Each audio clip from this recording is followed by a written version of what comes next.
The broadcast is now starting. All attendees are in listen-only mode. Good morning, afternoon, and evening, everyone in places all over the world. We are very excited to welcome you to the third webinar in a joint series that the CPC Learning Network and Linnea are organizing around social norms and violence reductions. The key theme of the series are social norms as they relate to the fields of gender-based violence, violence against children, sexual exploitation, and the abuse of children and adolescents. My name is Nicholas Makarashvili, and I am the Senior Program Officer at the CPC Learning Network. Our secretariat is housed at Columbia University in New York City. Before I introduce our wonderful speaker, Elizabeth, who we are truly honored to have with us today, and go over the general flow of the webinar, I would like to tell you a bit more about the CPC Learning Network and Linnea, organizers of this webinar. The CPC Learning Network was established in 2005 and convenes academics, policymakers, and practitioners to promote innovative research and nurture communities of learning and build the next generation of researchers and advocates for children and families worldwide.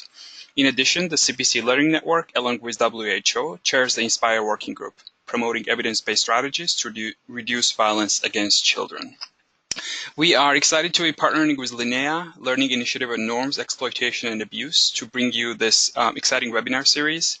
Linnea is an international project exploring how social norm theory can be used to prevent the sexual abuse and exploitation of children and adolescents globally. Centering adolescent girls, Linnea aims to provide an alternative to research and programs which have traditionally focused on providing girls with skills and information. Instead, Linnea aims to better understand and address the interdependence of human behavior and the structural realities that shape the individual experience of adolescent girls.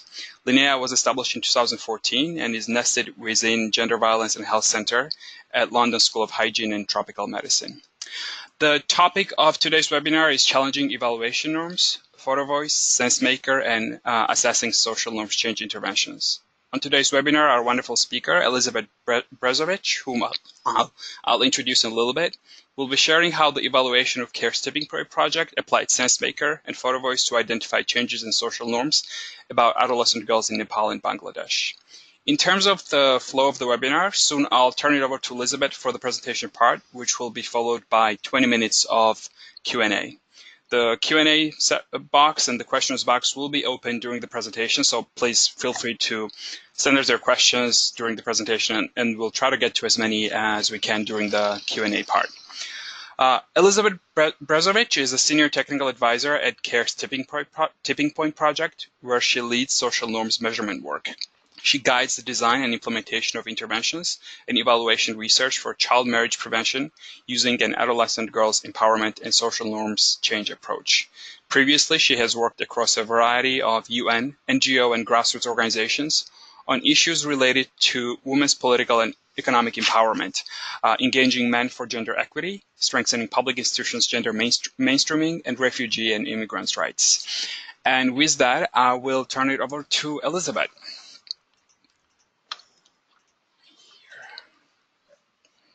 Great. Thank you so much, Nicholas, for the introduction. Welcome, everyone. I'm so excited to see everyone here. This presentation has been a long time in the making. I think it's since sometime late 2017 that I started speaking with Nicholas' colleague about this. So we're super excited to have you all here. This webinar will share a bit more about how the evaluation of CARE's Tipping Point project applied Sensemaker and Photovoice, but also focus group discussions to identify changes in social norms about adolescent girls in Nepal and Bangladesh. The links between CARE's approach to social norms and the tool development process, as well as sequencing, will be discussed, and the benefits and challenges of data interpretation, comparing these different methods. I'll also try to find some time to share at the end how CARE is using the results of the different analyses to inform iterative program design and our phase 2. So I want to start off by sharing about Tipping Point's vision of change, our outcomes, and a bit of our monitoring, evaluation, and learning system. Then I want to get a bit more into CARE's understanding of social norms and how we target social norms in our programming. Share a bit about our evaluation questions and our evaluation process for the phase 1 evaluation that was conducted over many, many months in 2017. And then I want to go into those 3 methods more deeply, the Photovoice, Sensemaker, and the focus group discussions, and give you at the end some kind of higher level lessons learned from each of those tools and how they can illuminate changes in social norms and some of their advantages and disadvantages. And finally, if we have time, I think the programming implications for our phase 2 might be pretty interesting. So I just thought it would be useful to start by sharing Tipping Point's vision of change. The project focuses on adolescent girl empowerment and social norms change to address underlying causes of child marriage. It's been operating since 2017, and in phase 1, the project worked in 16 communities in Nepal and in 90 villages in Bangladesh. There's also US government and global advocacy efforts as part of the project, but here I want to focus really specifically on the work in communities at a local level in Nepal and Bangladesh, where the intervention is taking place. Mostly project activities are taking place in poor, rural, and marginalized communities. In phase 1 in Bangladesh, the project was implemented in Sunamganj, a part of the country that's flooded during a good part of the year. And in Nepal, in Kapilvastu and Rupandehi districts, which are on the border with India, and communities seen as particularly marginalized, not just due to economic issues, but also caste and religion. As you might see here, our vision of change is pretty holistic and notes that we can only achieve change by targeting gender inequality as one of the roots of child marriage. We focus in Tipping Point that awareness, increasing awareness about the harms of child marriage is not necessarily the solution to ending child marriage, but really tackling these gender inequitable social norms that limit adolescent girls, but also adolescent boys' opportunities. The project also wants to encourage networks and solidarity groups to collaborate and take action. Wants to create space for dialogue between adolescents and other community members and parents, and also promoting solidarity within peer groups as part of our change process. It's worth mentioning that all of this is sort of built upon a platform of staff engaging in ongoing reflection about gender, caste, class, and other power issues. So we're going to focus here on those social norms aspects of the project, but it's worth saying that we have some other outcomes about girls' increased awareness of gender and rights, their strengthened confidence, skills, and social capital for making progressive choices. Going back to this issue about dialogue, about parents valuing voices, opinions, and aspirations of girls, about networks, building networks that really take action for girls' rights, and as I mentioned about staff, having the space to reflect upon their own lives, their own upbringing, and how this interacts with their work in the communities. So I thought it might also be important to take a step back and look at Tipping Point's larger monitoring, evaluation, and learning system to see how these evaluation tools fit into it. So this slide shows our cycle, first starting with formative research, this community participatory analysis, which was, I think, a really important part of the project in terms of identifying the drivers and underlying causes of child marriages in the implementation communities. And this research was carried out by the frontline workers themselves, and the conclusions were based on the perceptions of people themselves in those communities who largely identified that it was social norms that were driving their own practices around child marriage, that awareness about the harms of child marriage was not necessarily lacking, that they did have that awareness already. I think it's also important to note that CARE throughout the MEL process with Tipping Point has adopted a design and approach that uses feminist monitoring, evaluation, and learning principles, as well as developmental evaluation principles. So there's a lot of space for learning for project staff, a lot of space for consciousness raising, reflexivity, capacity building, paying attention to gender power relations throughout our monitoring, evaluation, and learning cycle in terms of the methods that we're using, and also in terms of the way that we are or are not empowering the frontline staff has been seen as really important. We've tried to use in phase 1 evaluation as well as monitoring processes that felt participatory and empowering. And we wanted to really use innovative methodologies that would challenge certain reductive or top-down understandings about knowledge, about who produces knowledge, who produces analysis. As a practical consequence, this has meant that those frontline staff have really been engaged in a lot of hard work. I want to go ahead and give a big thank you to them.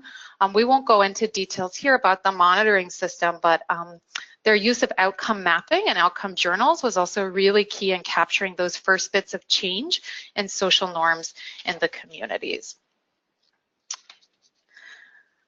All right, so let me also take a step back and explain a little bit about CARE's understanding of social norms, because I know this phrase is seen and used and understood differently by different actors in this field of work.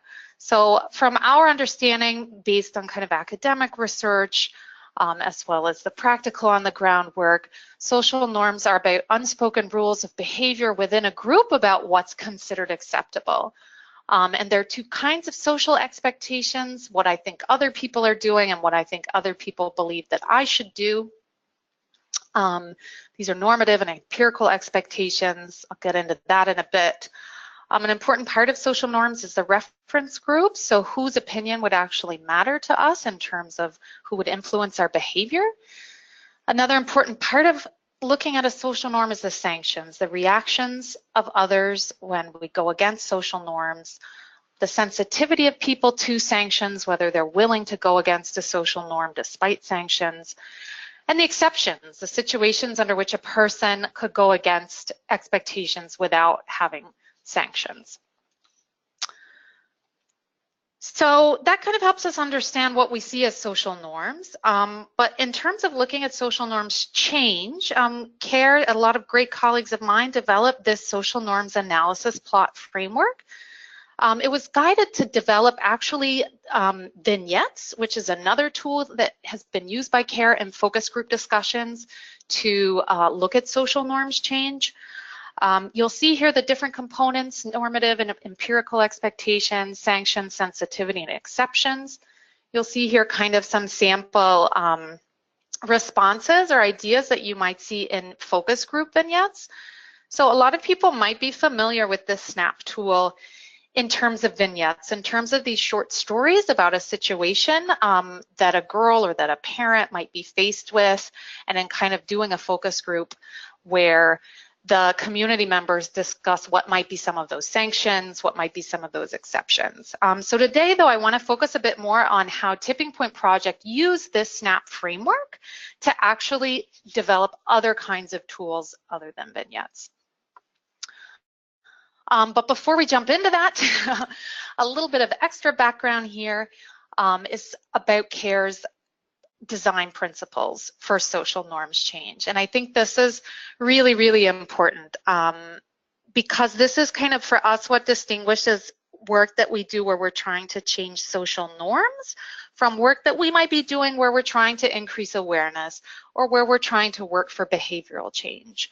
But these are the 8 principles we felt like are really important for changing people's understanding of what other people in their community might expect of them.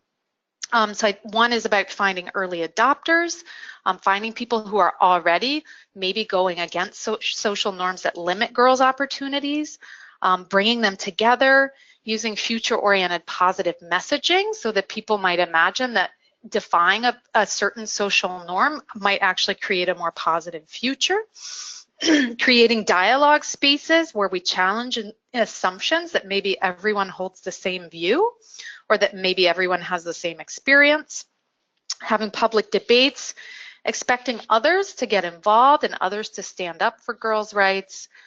Number 7, I think, is really important, showing examples of positive behavior in public. So these might be girls' bicycle racing competitions or other kinds of public activities that show that we can go against a social norm and that it's normal and things will be okay afterwards. And the last principle is about mapping allies and asking their support. And again, these 8 design principles connect back to our understanding of how social norms might actually change in terms of challenging sanctions, challenging people's understanding of what other people in their communities are doing and expecting. So before we jump into these tipping point evaluation tools, I just want to share that based on this community participatory analysis, where we identified some of the social norms that were driving child marriage in these communities, the teams together designed kind of their approach to the phase 1 programming.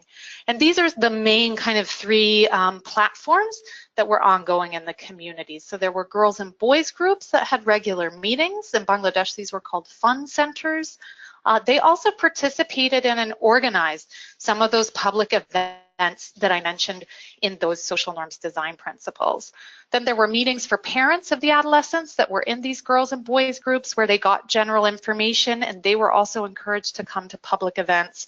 And then you had kind of more specialized groups of more active parents and more active gatekeepers who were really interested in being advocates for adolescents' rights and for girls' rights. And they were engaged sometimes in home visits to families and meeting with community gatekeepers.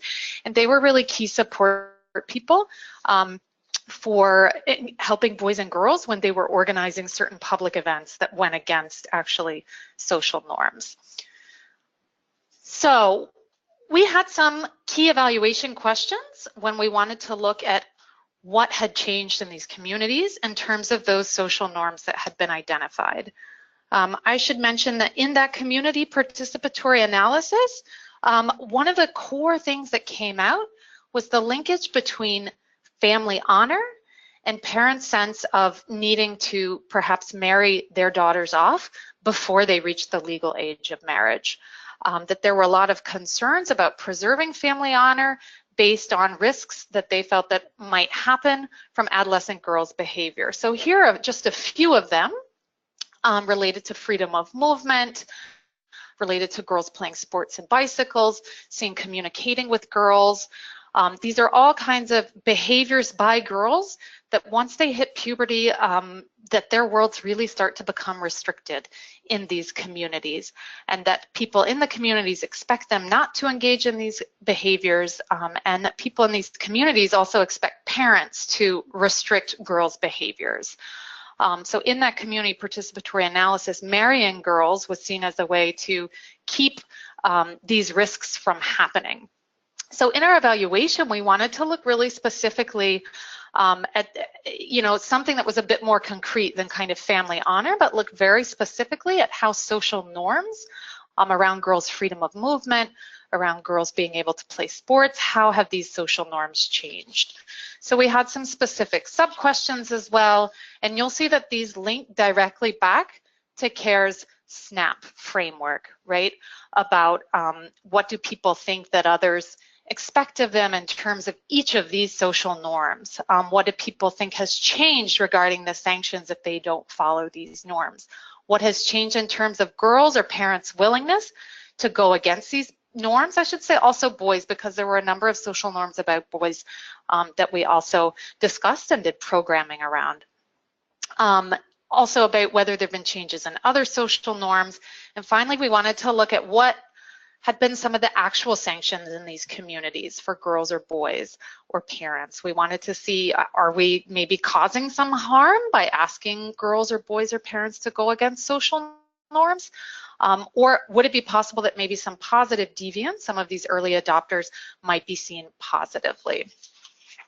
So these were the questions that we went going into the design of our very, very long evaluation process, which was sequenced and had some thinking behind it. We started with some synthesis of monitoring data, and we used that to inform the evaluation tool design. Then we had Photovoice, which I'm going to show you a little bit more in specifics, that started very open, and the results of that informed the development of this Sensemaker tool. We actually use that only in Bangladesh. And the results of the Photovoice also informed the qualitative process in both countries. So with that background in mind, let me go ahead and kind of get into each of these specific methods and what we learned from using them to try to look at social norms change. In terms of Photovoice, participants were asked to share about their lives through open-ended photography documentation assignments. We wanted them, we wanted to use an empowering method. We wanted them to be able to explore. We wanted to have them be able to really generate data without any influence or bias from ourselves, from other people. And we wanted to understand about their level of awareness on some of these critical issues and what they understood, not just about social norms. Actually, Photovoice was used to look more broadly at all of our outcomes and changes that might be happening across all of our outcomes. So we use this method because it's, involves bringing cameras. So you have a little bit of a higher cost, so a lower sample size, but still we tried to get enough of a sample to draw some decent conclusions. So in Bangladesh, we had 2 groups of 10 girls and a group of 10 mothers to also see the mothers' experiences.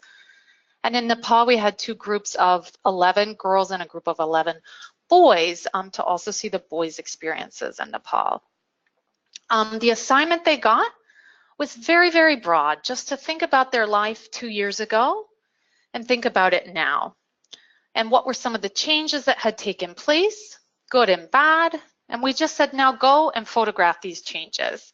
We did ask them to think about different areas of changes in themselves, in their relationships with family members, maybe relationships with their sisters for members of the boys group, relationships with their friends, changes in their home, in their schools, and in their village. And it's in that last component, think about changes in your village or in your community, where we particularly saw some data come back on social norms change.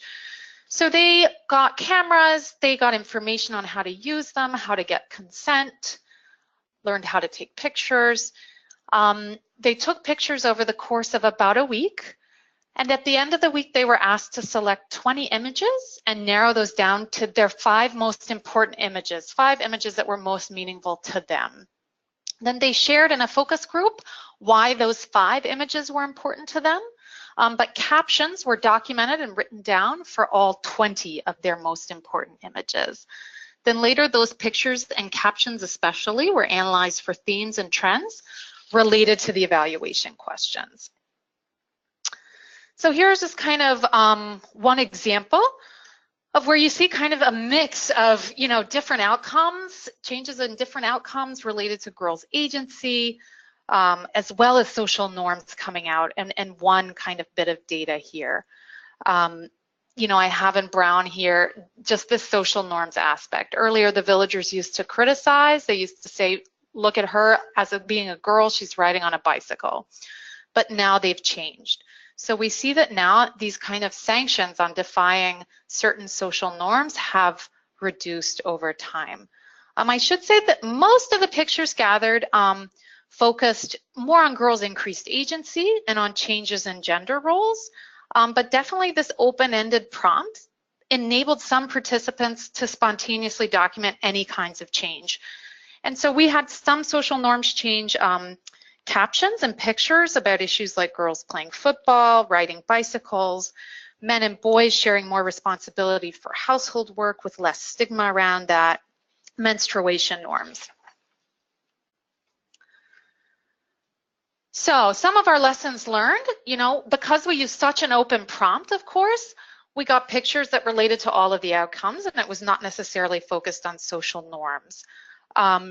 I think also the nature of kind of having to take a picture itself might also have limited the number of social norms pictures we got back, because a social norm, as we all know, we're still trying to understand ourselves. What is a social norm? So it's a bit of an abstract thing.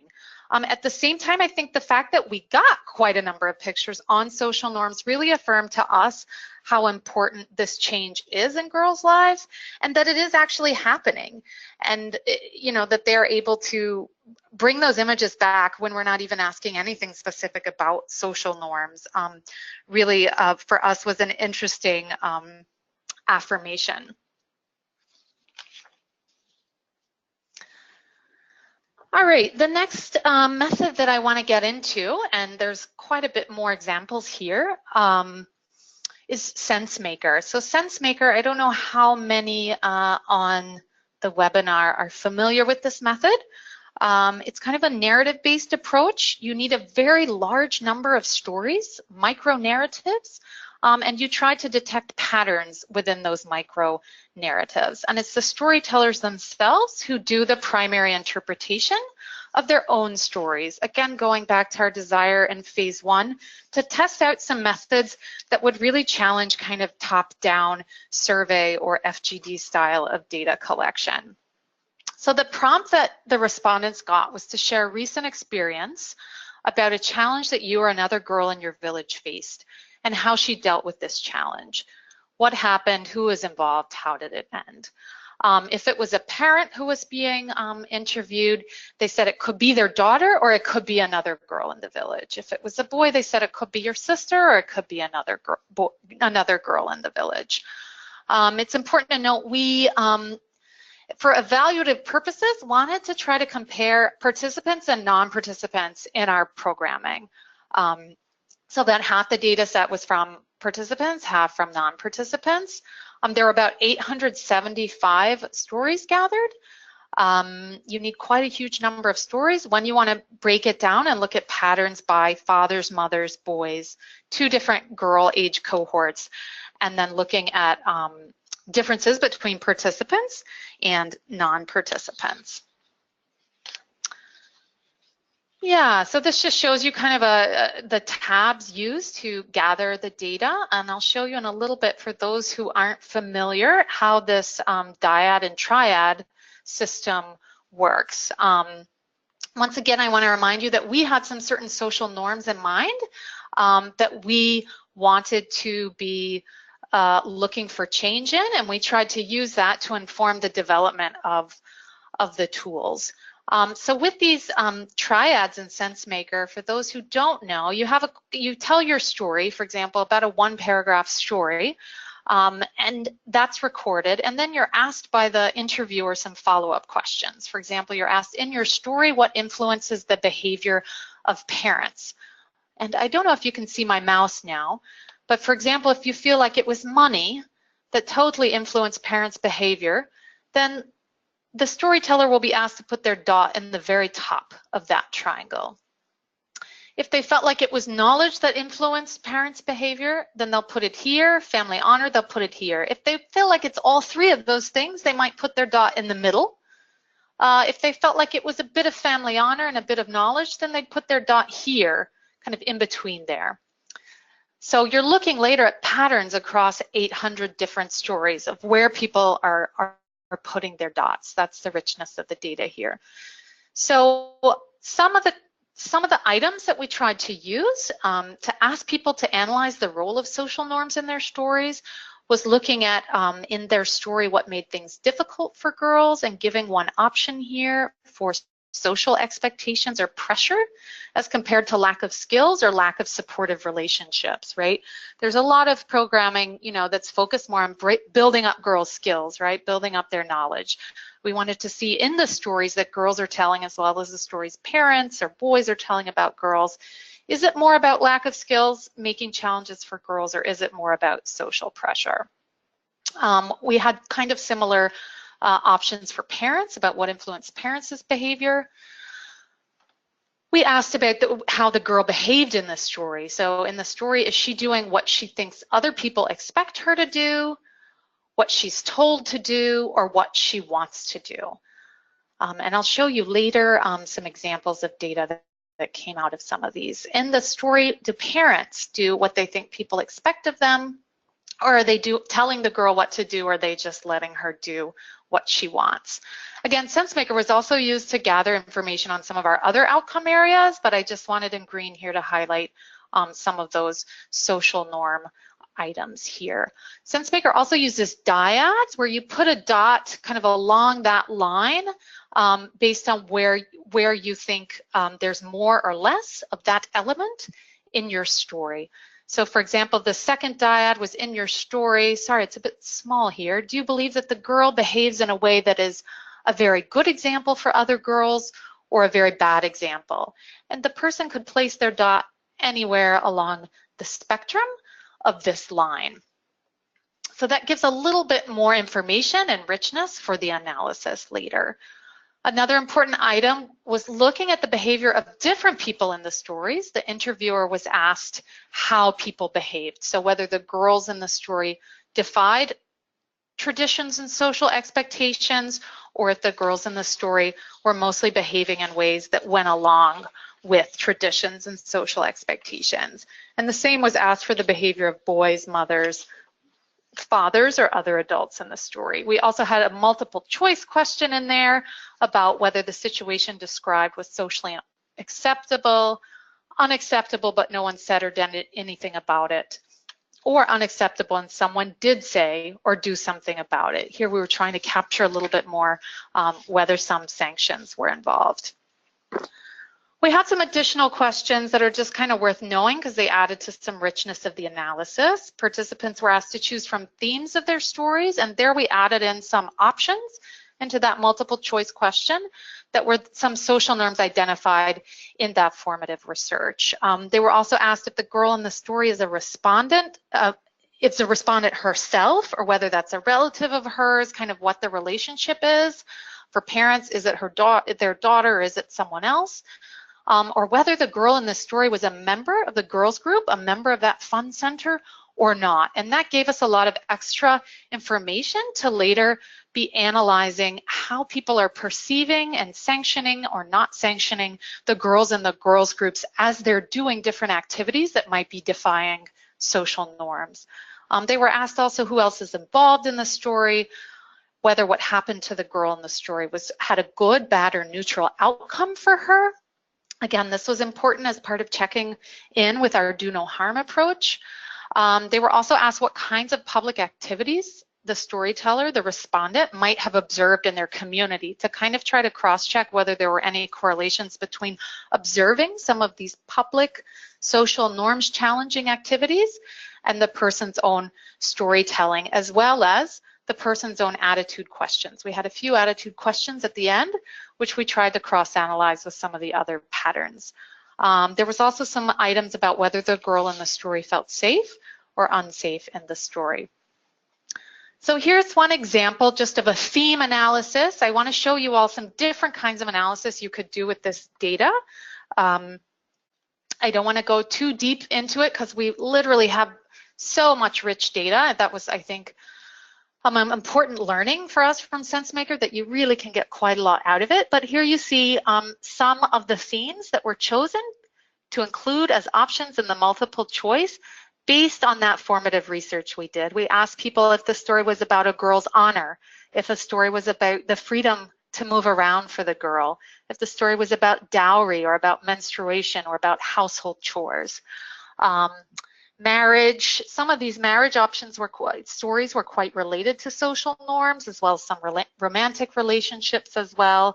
So it's not kind of cut and dry exactly which stories are related to social norms or not, but you can see also here some differences. There's some ways to break down the stories to see, are there more themes amongst project participants or non-participants about certain topics.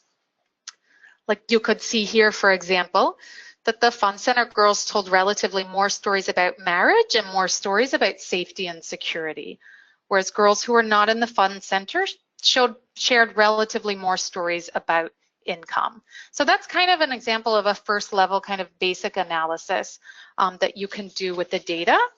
Another kind of analysis you can do is then take, for example, all the stories that were categorized earlier here in terms of freedom to move around. You see here 62 stories told by girls on that.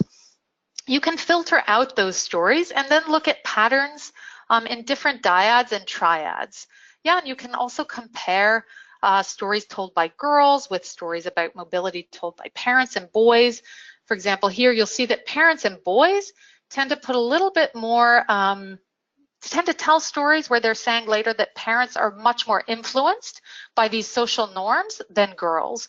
The stories that girls are telling, they're not seeing so much about parents being influenced by social norms.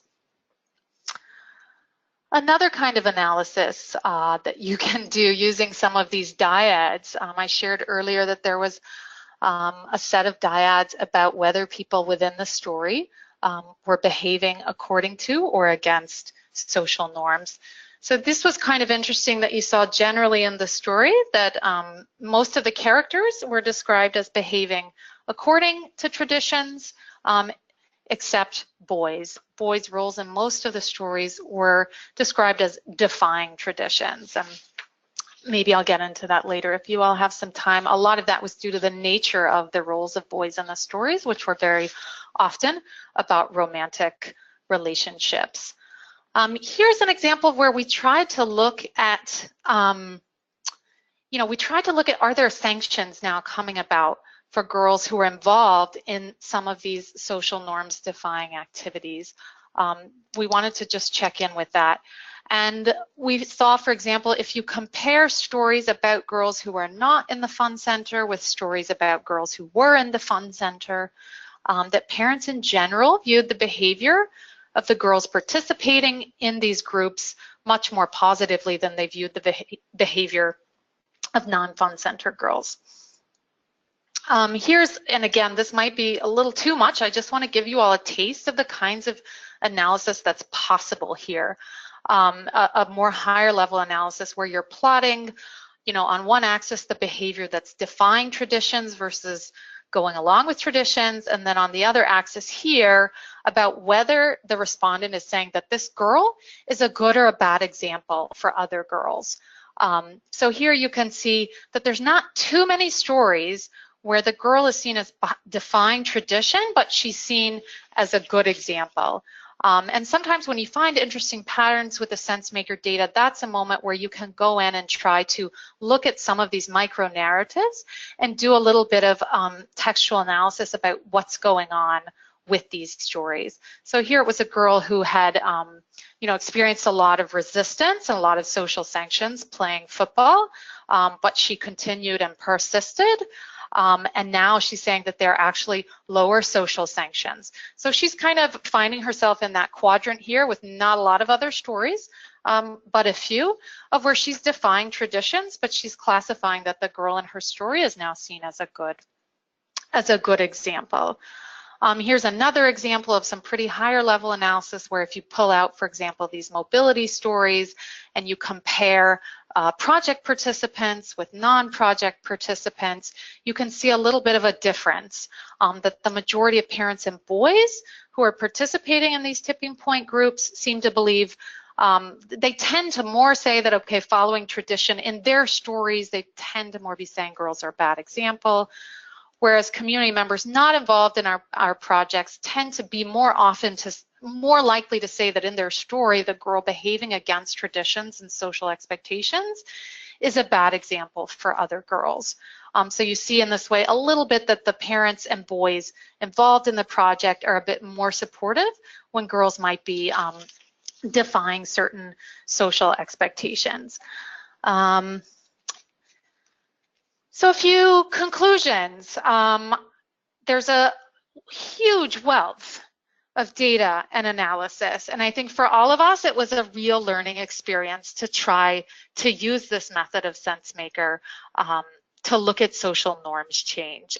There's a real wealth of data, and from doing that textual analysis of certain interesting spots in some of these analyses and going in and looking at the stories, we got a lot of kind of new windows of ideas for programming implications. I think it's important to note, though, that it's not really a standalone method. You really need follow-up focus group discussions or something else to dig into the data a bit more. One thing that we did, though, before we had those focus group discussions with project participants was that we had some sense-making sessions with staff as well to see how they were understanding this data or what might have been some of the reasons that they felt like the patterns came out the way that they did. So the last example I want to share, because I know we're getting short on time, is our focus group discussion work, and this will be a little bit shorter because it's a bit more straightforward. We use two different kinds of focus group tools. Both try to build on that SNAP framework to try to dig more into the social norms change and the sanctions and the exceptions. So in Bangladesh, because we had already done Sensemaker, the FGDs with parents explored a bit more generally about social norms change. So the prompt was framed less in terms of what's expected of girls, but more in terms of what kind of girl would be seen as a good example. And the respondents identified different characteristics or behaviors of a girl who would be seen kind of as a good or bad role model. The nature of this question guide, I mean, we also had some other limitations there in terms of the time due to flooding that the participants actually had to give to the FGD process. So doing it this way made it a bit of a faster process for the participants. But for good or for bad, it meant that the social norms could not be really examined individually and in depth one by one, because we have a number of social norms we wanted to look at, but rather it was more kind of gave a broader picture of a list of social norms. And you'll see that some of the follow-up and probing questions for the facilitators were asking them to kind of talk about, you know, how fun-centered girls are perceived. Are they having more sanctions? Are there changes in sanctions now after programming has been happening for a number of years? In Nepal, because we did not apply Sensemaker, we took a different approach, which I'm calling kind of the one-by-one approach. So we basically had a list here of social norms that we wanted to dig into a bit more. Let's, for example, girls' mobility. And we asked the facilitators to go one by one and to go through these different questions for each and every social norm. So starting by saying, okay, in some communities, people think that girls shouldn't, you know, move around the village freely. They should, you know, be at home if they're not at school. So how do people in this community think about girls who do those things? And then dig into the sanctions, the consequences, then later dig into what situations might be exceptions to that, and then ask whether people perceived that there had been change, how the situation was a few years ago compared to now. It's maybe worth noting that in both of these, we didn't dig too much into this difference between normative and empirical expectations. We'd found through earlier kind of monitoring work that we'd done that people in communities found it really difficult to distinguish between what do I think other people expect me to do and what do I think other people are doing, that it kind of, for them, was one and the same. So by leaving off that distinguishment, at least around these specific social norms, I should flag that, it's around these specific social norms that are a bit more visible behaviors, behaviors that people can see girls doing in communities or not doing. By leaving off that, digging into the difference between normative and empirical expectations, we could spend a bit more time talking about the consequences for girls or what kinds of girls would be able to actually defy those social norms. So a few kind of lessons learned from the FGD process. We could get a really good picture, overall picture of social norms in this, you know, who's a good example or good role model approach. But we got much, much richer data in this one-by-one approach, going through each of those 8 social norms one by one. The persistence of the facilitators and their contextual background and their understanding of that social norms analysis plot was really, really key to being able to get good data because focus group members often just wouldn't immediately answer the right way. There needed to be quite a lot of probing to get them to understand what we're talking about when we're saying under what situations could a girl do this kind of thing or what would be consequences.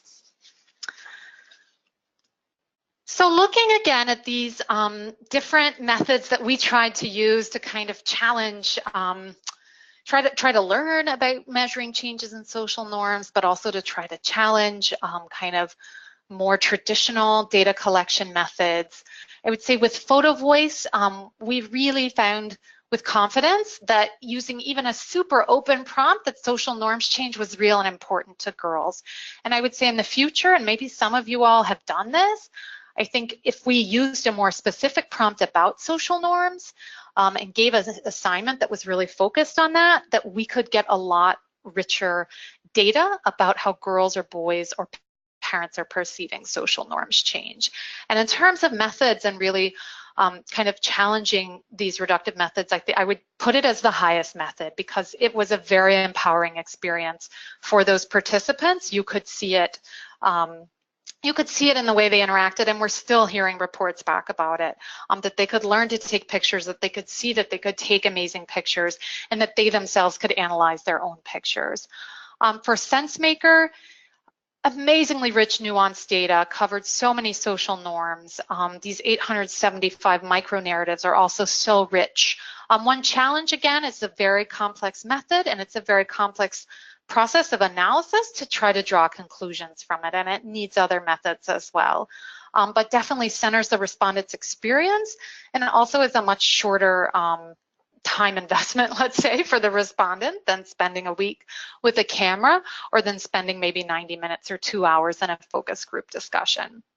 And as I mentioned, this kind of good example, girl focus group discussion, super useful when time short, gives a good overall picture, but really hard to get that rich data on norms, change and exceptions and sanctions on those specific norms, because you're kind of dependent on what comes out from the group.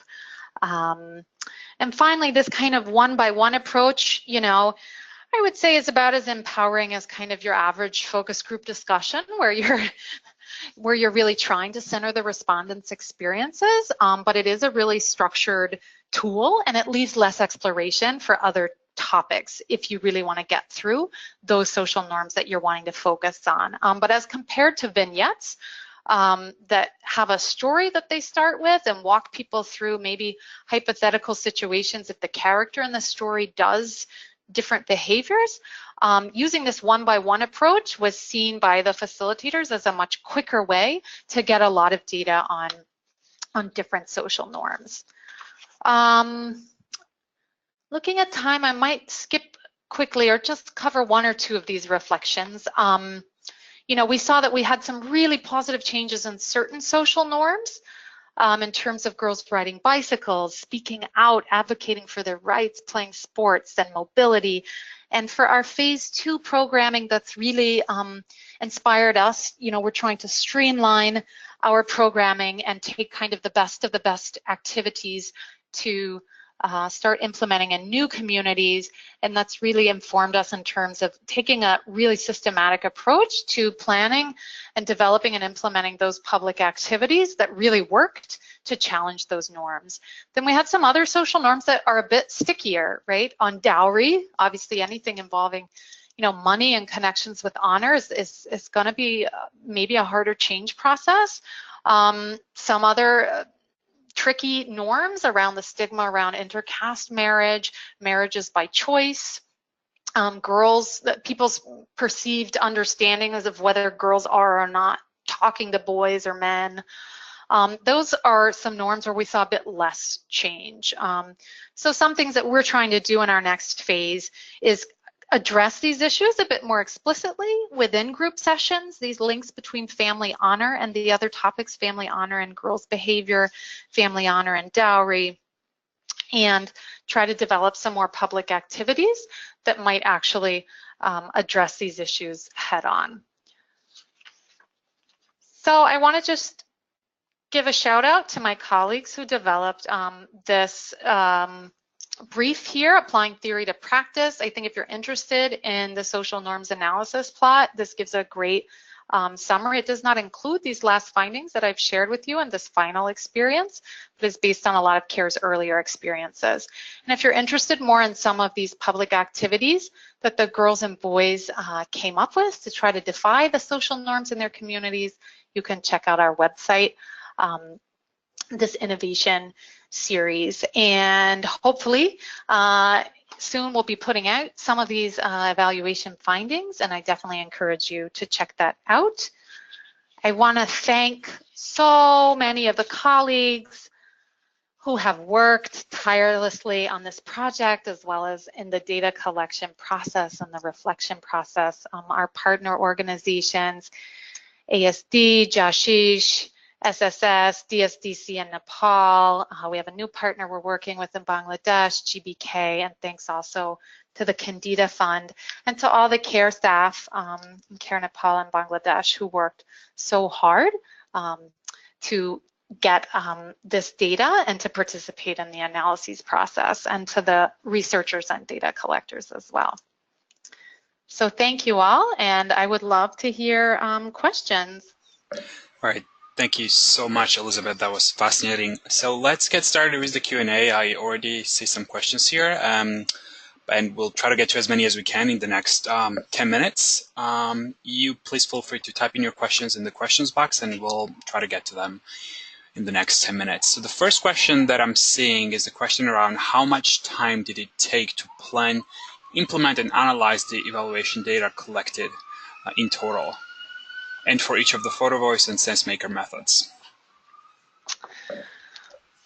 Shall I go ahead and answer the first one? Yeah. Please do. Yep. I would say this was a very long process. As you saw, it was a sequence of many different methods. And I would say overall, it was about a year in terms of planning, implementing, and getting reports out, maybe even over a year of all of those different kinds of data. Of course, each method has its own specific and much shorter timeline for data collection. For example, for Photovoice, that was a quicker, it took months of planning, but it was a quicker kind of in and out because the girls and boys and mothers had about a week to take pictures, and the captioning was just done on the final day, and then a couple of months of data analysis. For the Sensemaker data and matching it with the qualitative data that came out as well, that took a lot longer amount of time, especially for the analysis. Great, thank you. And our next question is, how did you measure change over time? And did you deploy methods presented at the end of the intervention only? Was it one time? That is a really, really great question. So at the beginning of Tipping Point Phase 1, there was this formative research that we took as kind of a qualitative baseline. What I haven't mentioned here is that some of those tools in that formative research, we actually redid at the end of the Phase 1 period to, at least in a qualitative way, be able to compare. Like this risk-benefit exercise where parents were asked, what do they see as the risks and benefits of child marriage? We went back to the same communities and tried to see, does anything else come up, or some activities around girls and boys aspirations. We redid those to be able to try to have a comparison at kind of start and at end line. Some other things that we did, for example, Sensemaker, we definitely did not do at the start of the project, but what we did was we added in an item that asked respondents whether this situation in their community, you know, happened more or less a number of years ago. That was one way that we tried to make it more evaluative. Another way, again, was trying to compare the participants and non-participants. There we had some challenges in that because there was actually a lot of diffusion from participants to non-participants. In fact, we were confused in the beginning why a lot of patterns in Sensemaker seemed very similar and why we weren't seeing a stronger difference. And that led us to, in the focus group discussions in Bangladesh, to call a lot more non-participants and have a lot of separate groups with them, and to try to understand what was happening. And in these discussions, in fact, the non-participants were very articulate about the fact that they had actually learned a lot from other tipping point participants in their community. And so that explained that the fact that the patterns in Sensemaker were not more strongly different, because there was some pretty targeted diffusion of the girls and boys and also parents talking to other girls and parents in their communities. And again, the Photovoice prompt was asking people to look at change over time, change in the last 2 years. So that prompt itself was kind of focused on change. And in those FGD discussions that were specific to social norms, we also asked people to think back about whether the sanctions were the same 2 or 3 years ago. So not perfect, but that was how we tried to capture change. Great, thanks, Elizabeth. The next question is around how are you using findings, especially the Photovoice findings, for advocacy efforts? That is a great question, and if we have more time, I would turn it over to some of my advocacy colleagues. There have been some events, particularly in the US, but also in Nepal and in Bangladesh, where, you know, these words, you know, pictures do speak 1,000 words, as they say, where they have created displays and galleries in terms of trying to influence US government officials. There's been a tour around the US of this gallery display.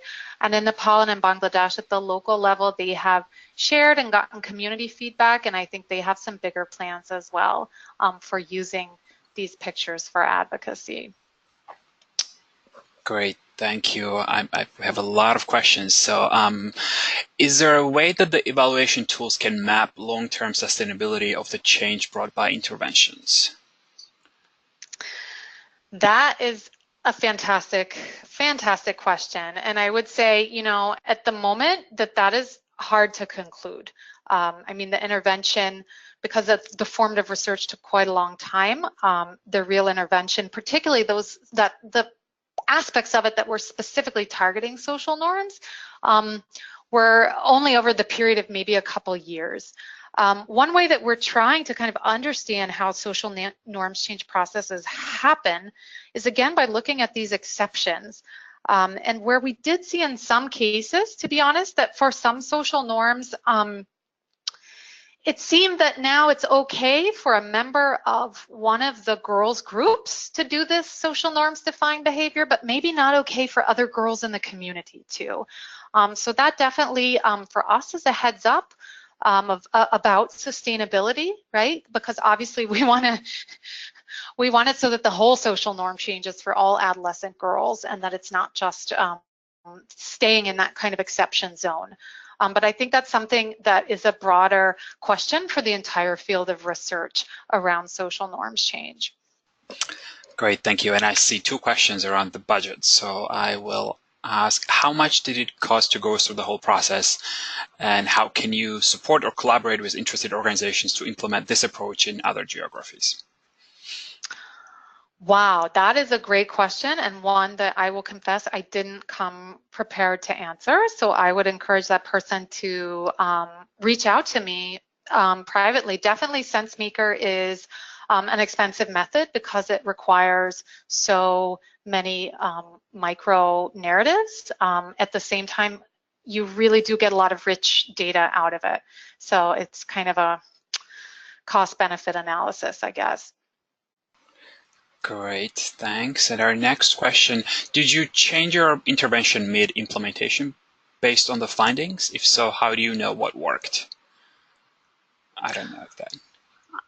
That's maybe it's worth saying that our phase one did not, have a prescribed, 2 or 3 year, 4 or 5 year activity plan. The phase one of Tipping Point was all about innovation and trying out different things and giving freedom to the frontline staff to see what they feel like might work. So based upon these findings that I've just presented, we are in the process of finalizing design for our phase two. Okay, thank you. And there's a lot of interest in the Sensemaker method, and the question is around, do you have to have permission and pay to use it? That is a great question, and if someone wants to email me, I can connect them with some other Sensemaker experts. There is a specific software that does actually enable these analyses, and you really do need that software, and you actually really do need someone who knows how to use that software, Cognitive Edge. I would say though that fee for the software usage is not, is not extreme, but you do need someone who understands the method, and we were really lucky to have some great researchers with us who did. Okay, great. And with that, I believe we are almost out of time. So I will put up the last slide with the contact information. And thank you so much, Elizabeth. That was fascinating. Our next webinar will be on August 3rd on how social norms can reflect and create social inequities. If you want to learn more about the upcoming webinar and register, please visit the news and events section of the CPC Learning Network website. You see some of the contact information on our last slides on your screen. Please do not hesitate to get in touch. And thank you so much again for being with us, and a huge and special thank you to Elizabeth for a truly fascinating presentation. And take good care, everyone. And thanks again. Thanks for coming. Bye-bye.